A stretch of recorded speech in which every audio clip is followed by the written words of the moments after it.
دیکھیں جہاں تک آپ کا یہ کہنا کہ انبیاء کی میراث نہیں ہوتی، تو میرا نہیں، ویسے فرمان نبی ہے. نہیں میں بتاتا ہوں آپ کو میرے بھائی. حضرت ایمن حضرت عبداللہ علیہ الصلاۃ والسلام کی کنیز تھی. کنیز کا تصور آج کے ماحول میں نوکرانی نہ سمجھو، بلکہ وہ ایک پراپرٹی ہوتی تھی. بالکل ٹھیک. جی، وہ ایک مالیت ہوتی جس کی خرید و فروخت تھی. جس سسٹم کو قرآن نے اور اسلام نے بالتدریج ٹیکنیکل طریقے سے ختم کیا. روزہ توڑ دیا، اتنے غلام آزاد کر دو، یہ کر دیا غلام آزاد کر دو، یہ کر دیا کنیز آزاد کر دو. جی، اس طرح اس نظام کو ختم کر دیا. ایمن کنیز تھی جناب عبداللہ علیہ الصلوۃ والسلام کی، جو رسول خدا صلی اللہ علیہ وآلہ وسلم کے والد کرامی ہیں. آپ کی وفات کے بعد یہ ایمن بطور میراث رسول خدا صلی اللہ علیہ وآلہ وسلم کی کنیزی میں اور ملکیت میں آ گئی. جی، یہ جو کہ ہم وارث نہیں بنتے، تو یہاں تو بن گئے وارث. اس طرح تو وہ ذکر ان کا آتا بھی ہے کہ میرا جو سنو، مکے میں گھر تھا وہ نہیں گھر کا کیا تعلق ہے. دیکھو، سب سے پہلی بات تو یہ ہے کہ یہ حضرت ایمن بنی. اب دوسرا حصہ کہ ہمارا کوئی وارث نہیں ہے. جب رسول خدا صلی اللہ علیہ وآلہ وسلم کا وصال ہوتا ہے، اب جناب زہرا سلام اللہ علیہ کی دو حوالے سے پراپرٹی تھی. ایک تھی فدق، جو مال فے کہلاتا ہے، انفال کہلاتا ہے. جی. اور یہ وہ مال ہے جو جنگوں میں دو قسم کا مال ہوتا تھا. بغیر ریزسٹنس مل جائے. ایک مال وہ ہے کہ جو جنگ سے لڑ کے لیا گیا، اس میں تمام اصحاب حصہ رکھتے ہیں، وہ اور چیز ہے. ایک مال وہ ہے جو بغیر جنگ کے دشمن نے پیش کر دی ہے، اس کا مالک صرف رسول خدا صلی اللہ علیہ وسلم ہے. فدق اس مال میں سے ہے کہ جو بغیر جنگ کے یہودیوں نے رسول خدا صلی اللہ علیہ وسلم کی خدمت میں پیش کر دی ہے. اب یہ پراپرٹی ہے رسول خدا صلی اللہ علیہ وسلم کی، جسے آپ نے خود ہبا کر دیا جناب زہرا سلام اللہ علیہ کے نام پہ. ہبا کرنے کے بعد ان کی ملکیت میں بھی دے دیا، قبضہ بھی دے دیا. یہ موضوع آپ کی زندگی میں کلوز ہو گیا. جی، اس میں بیوی کے مظاہرے تھے جو کام کرتے تھے، جو آمدن آتی تھی وہ بنی ہاشم میں یا جہاں جہاں وہ چاہتی تقسیم ہوتی تھی. دوسرا حصہ ہے میراث کا. میراث وہ ہوتی جو کوئی بندہ دنیا سے چلا جائے اور پیچھے آپ پہ کوئی مال چھوڑ کے جاتا ہے، وہ میراث ہے. رسول خدا صلی اللہ علیہ وآلہ وسلم کی باقی جو رحلت کے بعد ان کی ذاتی مالیت تھی، وہ کیا تھا؟ وہ میراث تھی. اگر وہ میراث نہیں ہے تو جناب رسول اللہ کا مال ہی نہیں ہے. پھر سب سے پہلے رسول اللہ کے مال کو کہاں لے کے جائیں گے؟ جی، ایک چیز. دوسری بات یہ ہے کہ یہ جو حدیث بنائی گئی کہ انبیاء جو ہیں وہ وارث نہیں بنتے، تو میں نے آپ کے سامنے کہہ دیا وہی ایمن جناب زہرا سلام اللہ علیہ کی ملکیت میں آئی. اور جب یہ فدق وغیرہ جناب زہرا سے لیا گیا اور باقی مال لیا گیا، تو بی بی چادر اوڑھ کے گھر سے نکلی اور ایمن کو ساتھ لے کر گئی، باقی ساتھی بھی ساتھ. اور وہاں پر جا کر جو استدلال کیا، تو بی بی نے قرآن کریم کی آیتیں پڑھ پڑھ کے بتایا کہ اگر بات انبیاء کی ہے تو داؤد وارث بن رہا ہے، فلاں نبی کا بیٹا وارث بن رہا ہے، فلاں نبی کا بیٹا وارث بن رہا ہے. اگر وہ انبیاء بن سکتے ہیں، ان کی اولادیں وارث بن سکتی ہیں، تو میں رسول اللہ کی بیٹی کیوں نہیں بن سکتی؟ ایک چیز. آیت کے مقابلے میں حدیث کی کوئی حیثیت نہیں ہے. جی، پھر حدیث بھی وہ حدیث پیش کی گئی حضرت ابوبکر کی طرف سے جو خود انہوں نے بنائی تھی، جس کا کوئی مسئلہ مدرک نہیں ہے، ثبوت موجود نہیں ہے. جی، کوئی اور روایت کرنے والا بھی کوئی نہیں، وہی راوی ہے، وہی آپ کہہ لیجئے قاضی اس وقت ہے، اور وہ فیصلہ کر رہا ہے. تو جس چیز کا وجود ہی نہیں ہے، اور پھر قرآن مقابلے میں بیوی پیش کر رہی ہے، تو قرآن کے مقابلے میں حدیث تو گر جاتی، اس کا تو کوئی اہمیت نہیں رہتی. جی، لہٰذا بی بی کی قرآن کی آیتیں پڑھ پڑھ کے اپنا حق اور استدلال ثابت کرنا، جو مسند رسول صلی اللہ علیہ وآلہ وسلم پر بیٹھ کر خواتین جہاں کو اسلام کے احکام اور شریعت اور وحی کی باتیں بتایا کرتی تھیں، کیا انہیں یہ نہیں پتا تھا کہ میں میراث کی وارث ہوں یا نہیں ہوں؟ پھر قرآن کی ان آیات جو ہے اس کی عمومیت کو کہاں لے کر جائیں گے کہ یہ تو سب کے لیے. تو لہٰذا یہ حق جو بی بی کا لیا گیا اور ان کو محروم کیا گیا، اس پہ احتجاج کیا. بی بی پورا خطبہ موجود ہے، پھر احتجاج کیوں آیا؟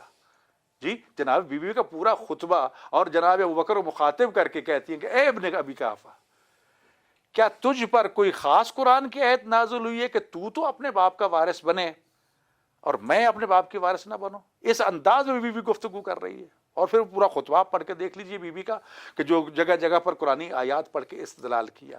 تو لہٰذا اس وقت تمام فقہا کا تمام مسالے کے نزدیک بالاتفاق یہ قاعدہ موجود ہے کہ جہاں آیت قرآن آ جائے گی وہاں پر حدیث جو ہے وہ ساکت ہو جائے گی, اس کا اعتبار ختم ہو جائے گا وہ اگر وہ آپس میں ٹکرا رہی ہے تو.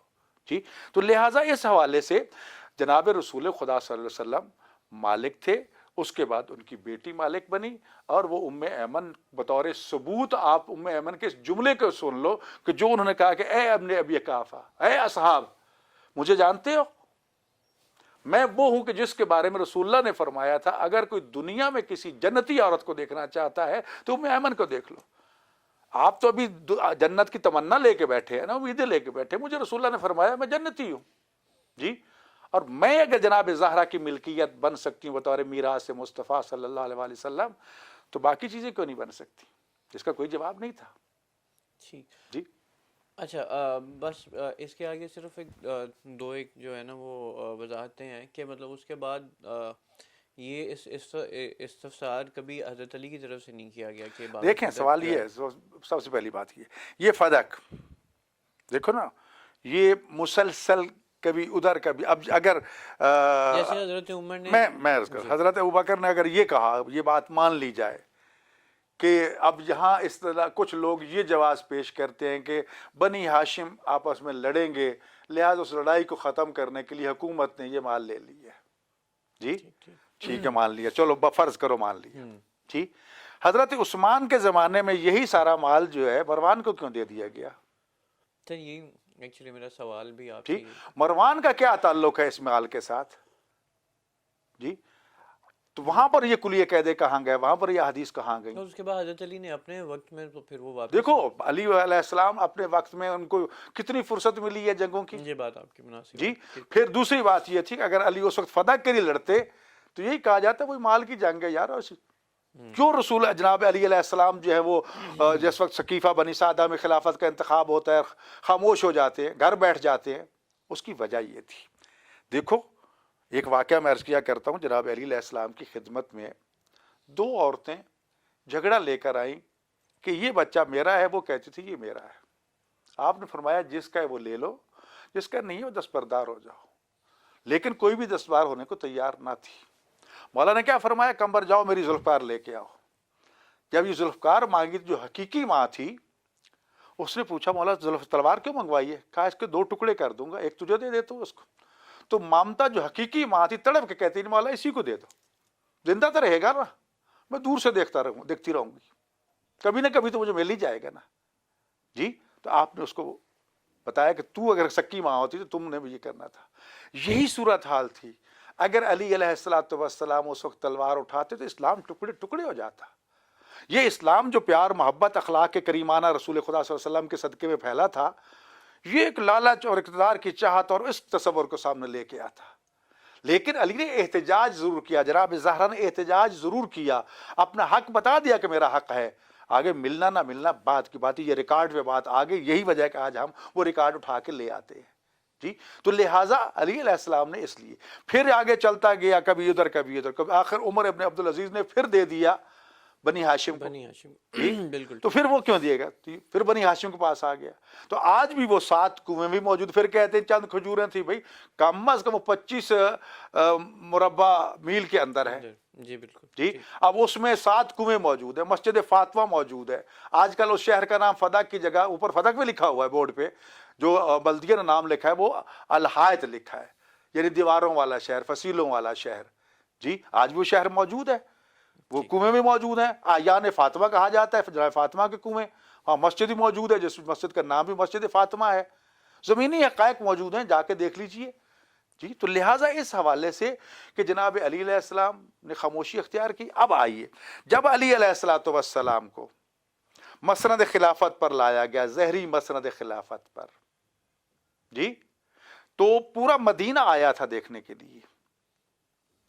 اب جناب علی علیہ السلام جب آ رہے ہیں تو آپ کے پاس ایک معمولی لباس زیب تن کیا ہوا تھا, یہاں تک کہ کسی ایک نے کہہ دیا فقیر تیرا کیا کام ہے یہاں پر آنے کا. جی یہ تو آج ہم نے اپنے خلیفہ کا انتخاب کرنا ہے اور یہ کرنا ہے اور وہ کرنا ہے، تو پیچھے جناب قمبر سلیمان تو انہوں نے کہا بندہ خدا یہی ہمارے خلیفہ ہیں جناب علی علیہ الصلوۃ والسلام. ٹھیک. اگلا مرحلہ یہ تھا کہ ممبر جو ہے آپ کے پیش رو جو حضرات تھے انہوں نے مسند رسول صلی اللہ علیہ وسلم چھوڑ دی. جہاں رسول اللہ ممبر پہ بیٹھتے تھے اس سے نیچے والی سیڑھی پہ جناب بکر، جب جناب عمر آئے تو اس سیڑھی کو چھوڑ کر اس کے نیچے والے، حضرت عثمان آئے تو اس سیڑھی کو چھوڑ کر نیچے والے. اب سیڑھیاں ممبر کی ختم ہو گئی ہیں. لوگ یہ بھی دیکھنا چاہتے تھے علی کہاں بیٹھتے ہیں. جی جب علی تشریف لائے تو سب سے پہلے نیام سے تلوار نکالی، تلوار نکال کے ممبر پر رکھی، اور پھر تینوں سیڑھیوں کو عبور کر کے اس جگہ جا کر بیٹھے جہاں رسول خدا صلی اللہ علیہ وسلم بیٹھا کرتے تھے. فوراً معترض زبانیں جو ہیں وہ سامنے آئیں، علی آپ نے مقام رسالت کا احترام نہیں کیا اور اس ممبر پہ جا بیٹھے، اس جگہ پہ جا بیٹھے جہاں رسول اللہ بیٹھتے تھے. اور آپ نے ایک جملہ یہ کہا، الحمدللہ علی احسان قد راج الحق علی مکان، کہ سب تعریفیں اللہ کے لیے ہیں کہ آج حق اپنی جگہ پہ واپس آ گیا. یہ چھوٹا سا جملہ بتلا رہا ہے کہ علی نے بتا دیا تھا کہ اب تک حق جو تھا اس ممبر کا وہ میں علی تھا اور مجھے دور رکھا گیا. ایک چیز. اس کے بعد جب یہ اعتراض کیا گیا کہ آپ اس جگہ جا کر بیٹھ کے جہاں رسول خدا بیٹھتے تھے، تو آپ نے فرمایا سنو تم اس لکڑی کی بات کرتے ہو، یہ لکڑیاں کیا حیثیت رکھتی ہیں؟ الذی وضعت قدمی علی خاتم النبوہ، میں وہ علی ہوں جس نے مہر نبوت پہ قدم رکھ کے خانہ کعبہ سے چھت سے بتوں کو توڑا تھا. مہر نبوت محمد رسول اللہ آپ کی پشت مبارک پہ لکھی ہوئی تھی. جی تو میں اگر مہر نبوت پہ بیٹھ سکتا ہوں جی تو پھر میرے مقام کو سمجھو. قرآن کا یہ رتبہ ہے، قرآن کے اوپر آپ مترجم قرآن نہیں رکھ سکتے، کیونکہ اس میں نے ترجمہ کیا ہے، آپ نے ترجمہ کیا ہے، ہو سکتا ہے وہ حقیقت سامنے نہ آئی ہو. جی اگر صرف متن قرآن ہے تو اس کے اوپر مترجم قرآن نہیں بلکہ مترجم کو نیچے رکھو، اس کو اوپر رکھو. جی قرآن کے اوپر کوئی بیٹھ جائے تو قرآن کی توہین کا مرتکب ہوتا ہے. جی لیکن قرآن کے اوپر قرآن بے شک 100 قرآن رکھ دو، کوئی اعتراض نہیں کرے گا. تو گویا کہ رسول خدا صلی اللہ علیہ وسلم اور جناب علی علیہ السلام نے فتح مکہ کے وقت خانہ کعبہ سے بتوں کو توڑتے ہوئے یہ جواب دے دیا تھا کہ علی قرآن کے اوپر قرآن ہے، کہ مہر نبوت کے اوپر بیٹھا ہے. اور رسول اللہ پوچھتے ہیں کہ علی اپنے آپ کو کہاں پاتے ہو؟ تو فرمایا یا رسول اللہ اب تو میں اتنی بلندیوں پہ اپنے آپ کو محسوس کر رہا ہوں کہ میں اگر عرش کے کنگروں کو چھونا چاہوں تو چھو سکتا ہوں. جی تو یہ مہر نبوت پہ بیٹھنے کا رتبہ بلند ہے، یا لکڑیوں پہ ممبر پہ بیٹھنا زیادہ بند ہے. تو زبانیں ساری خاموش ہو گئی. ٹھیک. تو لہٰذا یہ کہنا کہ منصب امیر المومنین علی ابن ابی طالب علیہ السلام وہ ایک الگ حیثیت کا حامل ہے. علی تخت و تاج کا محتاج نہیں ہے، تخت و تاج علی کا محتاج ہے. بالکل ٹھیک، مناسب بات.